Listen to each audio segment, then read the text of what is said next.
देख रहे लाखों करोड़ों लोग, उनके सवाल जवाब होंगे। तो आप लोग जो यहाँ मौजूद हैं, आपके हम कुछ सवाल लेने की कोशिश करेंगे।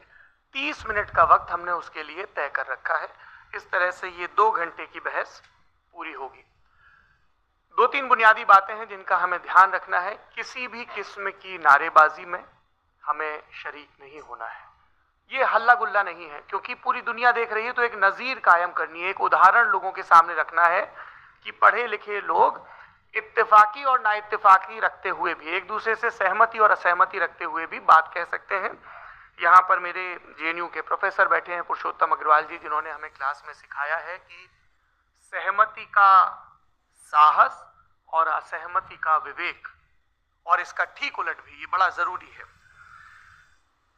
दूसरी बात, ये किसी एक धर्म के बारे में बहस नहीं है, ये बात सबको स्पष्ट होनी चाहिए।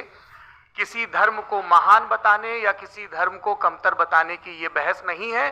तो यदि कोई इस उम्मीद से देख रहा है या यहां आया है, तो मैं आपको आश्वस्त करना चाहता हूं कि आपको नाउम्मीदी हाथ लगेगी।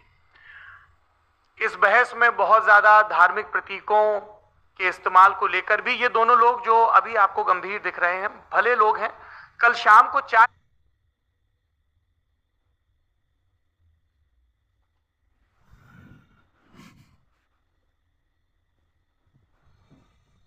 पर मिले थे, बहुत हंसी मजाक भी इनके बीच हुआ था, और गलबैयां डालते हुए एक तस्वीर भी हुई थी।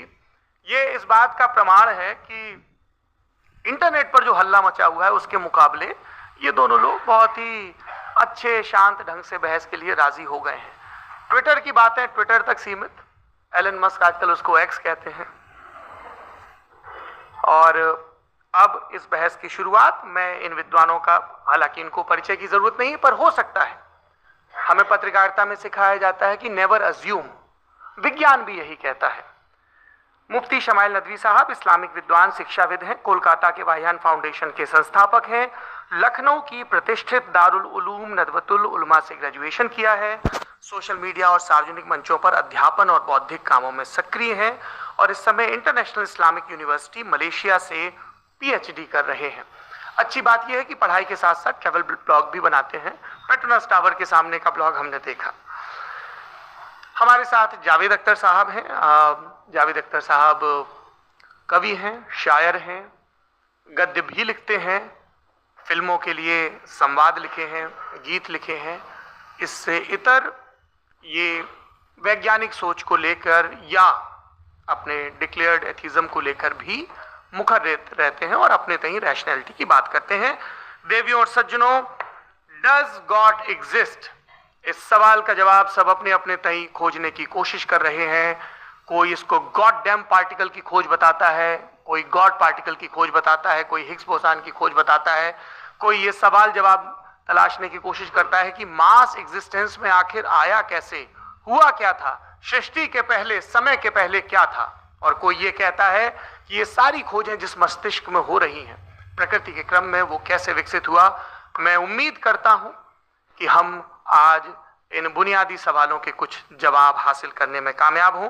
मैं सबसे पहले मंच पर आमंत्रित कर रहा हूं मुफ्ती शमाइल नदवी साहब को। आइए सर। जी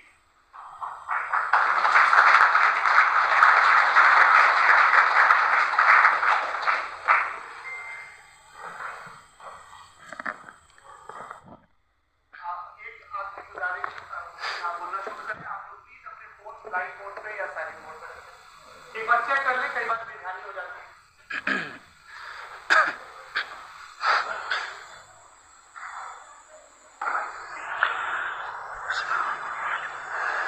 तमाम तारीफें उस क्रिएटर के लिए जिसने इस यूनिवर्स को एक मकसद के तहत पैदा किया है। रिस्पेक्टेड जनाब जावेद अख्तर साहब, मिस्टर सौरभ द्विवेदी और respected audience, thank you all for being here today. आज की डिबेट में चूंकि हम बात करने वाले हैं डज गॉड एग्जिस्ट के टॉपिक पर, तो ये एक ऐसा टॉपिक है जिसके मुताल्लिक कोई भी डिसीजन लेने के लिए अलग अलग स्टैंडर्ड्स हो सकते हैं। लिहाजा डिबेट के शुरू में ये जरूरी है कि हम ये जान लें कि आज के इस टॉपिक में कौन सा स्टैंडर्ड सही होगा और कौन सा गलत होगा। सबसे पहला स्टैंडर्ड जिसे मैं समझता हूं कि हमारे रिस्पेक्टेड जनाब जावेद अख्तर साहब बड़ी तेजी के साथ उसकी तरफ लपकेंगे, वो है साइंस। जबकि साइंस दर हकीकत खुदा के एग्जिस्टेंस को डायरेक्टली साबित करने या उसके एग्जिस्टेंस को डिनाई करने के लिए स्टैंडर्ड नहीं बन सकती। और उसकी वजह क्या है, ये मैं नहीं कह रहा, ये वो लोग कह रहे हैं जो साइंस के एक्सपर्ट्स हैं। नेशनल एकेडमी ऑफ साइंस कहती है science doesn't have the processes to prove और disprove the existence of God. Why? क्योंकि साइंस का ताल्लुक एम्पेरिकल एविडेंस से है और एम्पेरिकल एविडेंसेस का ताल्लुक हमारे नेचुरल और फिजिकल वर्ल्ड से है, जबकि गॉड नॉन फिजिकल और सुपर नेचुरल रियलिटी है। लिहाजा नॉन फिजिकल रियलिटी को आप उस टूल के साथ नहीं चेक कर सकते जिसका काम फिजिकल रियलिटी को तलाश करना है। लिहाजा आज इस डिबेट में गॉड की एग्जिस्टेंस को साबित करने या उसे डिनाई करने में साइंटिफिक एविडेंस को एक्सेप्ट नहीं किया जाएगा। दूसरा स्टैंडर्ड हो सकता है रेविलेशन, कि रेविलेशन के जरिए हम ये साबित करें कि गॉड एग्जिस्ट करता है या नहीं। लेकिन ये स्टैंडर्ड भी आज इररेलेवेंट है। क्यों? क्योंकि रेविलेशन मेरे नजदीक सोर्स ऑफ नॉलेज है, वैलिड सोर्स ऑफ नॉलेज है, लेकिन हमारे जावेद अख्तर साहब के नजदीक ये वैलिड सोर्स ऑफ नॉलेज नहीं है। लिहाजा आज की डिबेट में मैं एक भी एविडेंस किसी भी मजहबी स्क्रिप्चर से नहीं दूंगा ताकि जावेद अख्तर साहब के लिए वो अनएक्सेप्टेबल ना हो।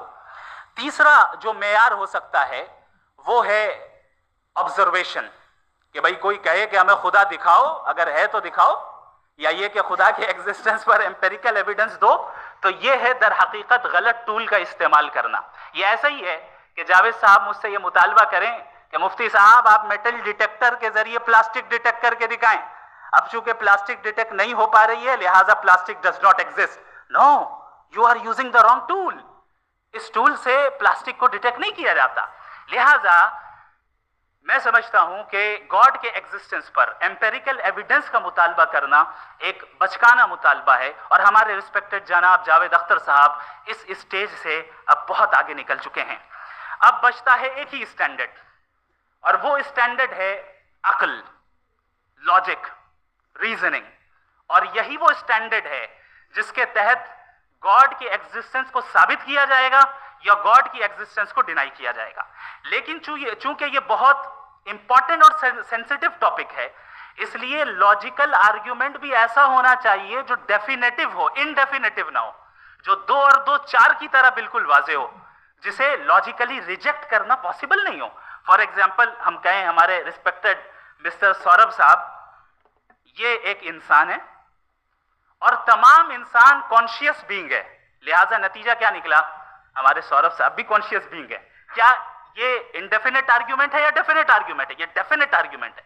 ये 2 और 2 की तरह वाजे है, इसमें किसी तरह जो है लॉजिकली इसको रिजेक्ट नहीं किया जा सकता। तो अगर आज हमारे जावेद अख्तर साहब ऐसी कोई अकली दलील और लॉजिकल एविडेंस दें खुदा के ना होने पर जो डेफिनेट भी हो, तो मैं ये ऐलान करता हूं कि यकीनन मैं उस एविडेंस को कबूल करूंगा और उस पर गौर करूंगा। लेकिन साथ में ये भी ऐलान कर देता हूं प्रेडिक्शन के तौर पर कि ऐसा कोई डेफिनेट आर्ग्यूमेंट कोई नहीं पेश कर सकता। और डेफिनेटिव दलील देंगे, लॉजिकल दलील देंगे, ऐसी दलील देंगे जो एंटायर एथिस्टिक वर्ल्ड उसे रेफ्यूट नहीं कर सकती। चलें अब हम एक एग्जाम्पल सोचते हैं, एक सिनेरियो, सिंपल सिनेरियो, तमाम ऑडियंस से गुजारिश है, हम और आप एक आइसोलेटेड आइलैंड पर हैं, ऐसा आइलैंड जहां पे हमसे पहले कोई कभी नहीं गया। चलते चलते आपके सामने अचानक आपने देखा एक पिंक कलर की बॉल पड़ी हुई है। सबसे पहला सवाल आपके जहन में क्या आएगा कि ये बॉल यहां क्यों आई, कैसे आई, ये पिंक कलर की ही क्यों है, कोई और कलर भी हो सकता था, ये इसी शेप में क्यों है, कोई और शेप भी हो सकता था। नेचुरली आप इस तरफ पहुंचेंगे कि कोई ना कोई है जिसने इन स्पेसिफिक प्रॉपर्टीज के साथ इस बॉल को बनाया है और यहां पे रखा है।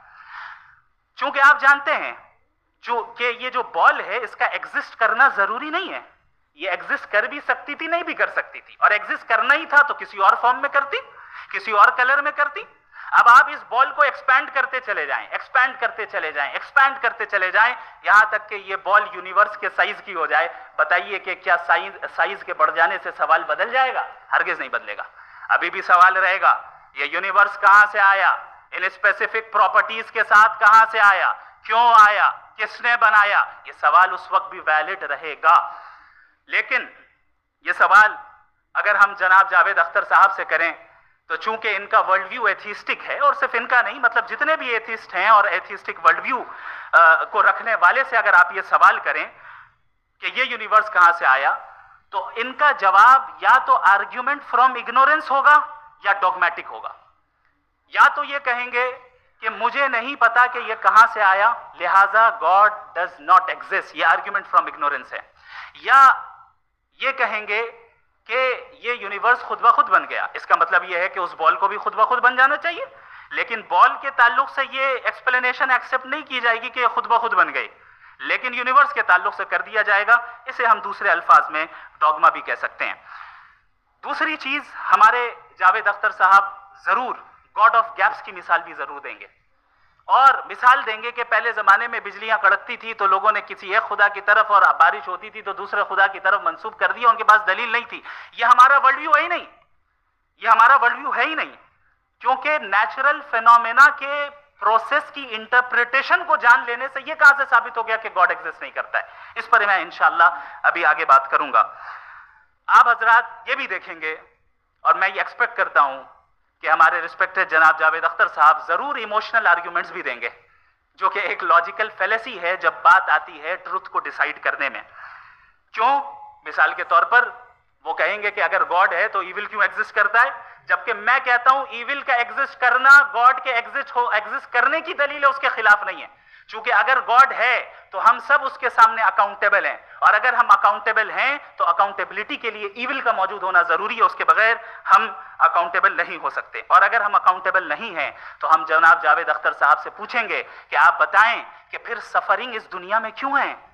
अगर खुदा नहीं है तो सफरिंग क्यों है? और उन लोगों के जज्बे का क्या जिनके अंदर सफरिंग के बाद इंतकाम लेने का जज्बा पाया जाता है और वो इस दुनिया से ऐसे ही चले गए, क्या उनकी सारी तकलीफें बेकार चली जाएंगी?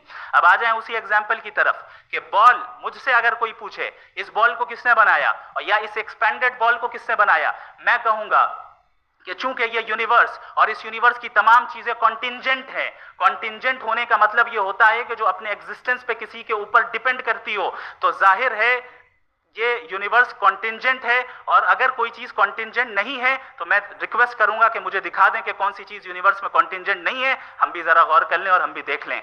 और जब कॉन्टिंजेंट चीजें मौजूद हैं तो फिलोसोफर्स की इस्तिलाह के मुताबिक, हम उस टर्मिनोलॉजी के मुताबिक हम उस जगह तक पहुंचते हैं और उस हस्ती तक पहुंचते हैं जिसे नेसेसरी बीइंग कहा जाता है, कि ये वो नेसेसरी बीइंग है जिसका मौजूद ना होना नामुमकिन हो। क्योंकि अगर ये मौजूद ना हो तो सारी चीजें एग्जिस्टेंस में आएंगी ही नहीं, और ये सारी कॉन्टिंजेंट चीजें उसी के ऊपर डिपेंड करती हैं।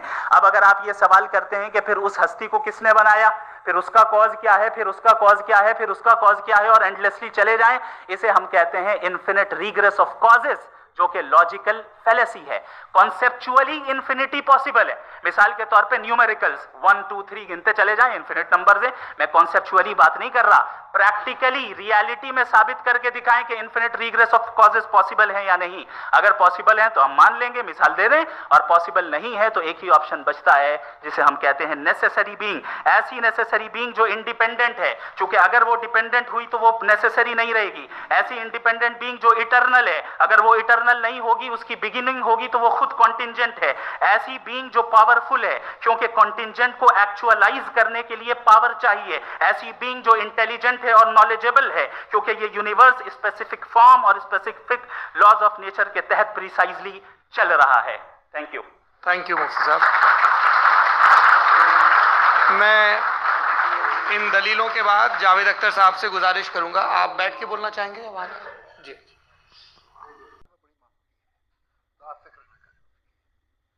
लेकिन कुछ कॉमन सेंस है। देखिए, ये खुदा का तस्वुर कोई नया तस्वुर नहीं, ये सदियों से रहा है। ये कुछ रिलीजन 3000 साल पुराने होंगे, 4000 साल पुराने होंगे, लेकिन इंसान कोई 10,000 12,000 साल से एग्जिस्ट कर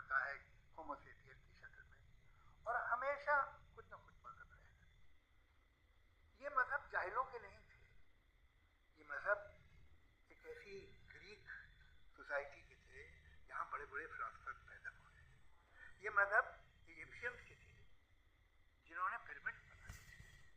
ये रोमन के थे कि जिनका आर्किटेक्चर और सेनेट यानी पहली बुनियाद डेमोक्रेसी लिमिटेड थी मगर डेमोक्रेसी थी, ये उन लोगों ने। तो इनका जो जुपिटर था, रा था, ज़्यूस था, उन्हें उस पर इतना ही एतमान था जितना आज किसी मजहबी आदमी को अपने खुदा पे होगा। क्रिश्चियनिटी आने से पहले यूरोप में एक मजहब था जर्मेनिक रिलीजन। उसका एक खुदा था, उसकी एक बीवी थी, उसके 2 बेटे थे, एक बेटी थी। फिर जर्मनी में जब यूरोप में क्रिश्चियनिटी आई तो वो खुदा, उसकी बीवी और पूरे खानदान चला। तो हमने अगर हम हिस्ट्री देखें तो खुदा जो है वो ज़्यादातर फनी, वो हमेशा रहे नहीं। और वो जो लोग इन्हें मानते थे उनको आप कहें तो जाहिर थे, उन्हें तो कुछ पता ही नहीं था। ऐसा नहीं, वो अपने वक्त में बड़े काबिल लोग थे और अपने वक्त में उन्होंने बड़े बड़े काम किए हैं, फिलोसफर थे, साइंटिस्ट थे। लेकिन उनका मजहब कहाँ गया, उनके खुदा कहाँ गए? आज जो खुदा हैं दुनिया में लोग उन्हें मानते हैं। आपको क्या मालूम कि कितने बरसों के बाद क्या होने वाला है? हम यूरोप में देखते तो चर्च खाली है। तो वक्त के साथ चीजें बदलती हैं। जहां तक इसका ताल्लुक है मजहबों का, हर मजहब आपसे एक चीज मांगता है, फेथ। ये फेथ क्या चीज होती है? What is the difference between faith and belief? ये तो बहुत ही मसाना बात होगी कि कोई आदमी कहे साहब अगर खुदा है तो मुझे दिखाइए। ये तो जाहिलाना बात हुई। मैंने तो नॉर्थ पोल नहीं देखा है मगर मैं मानता हूँ कि नॉर्थ पोल है। मैं क्यों मानता हूँ? इसलिए कि अगर ये दुनिया राउंड है तो उसका कोई टॉप होगा। कुछ लोग हैं जो वहाँ गए भी हैं, कॉमन सेंस कहता है कि ऐसा होगा।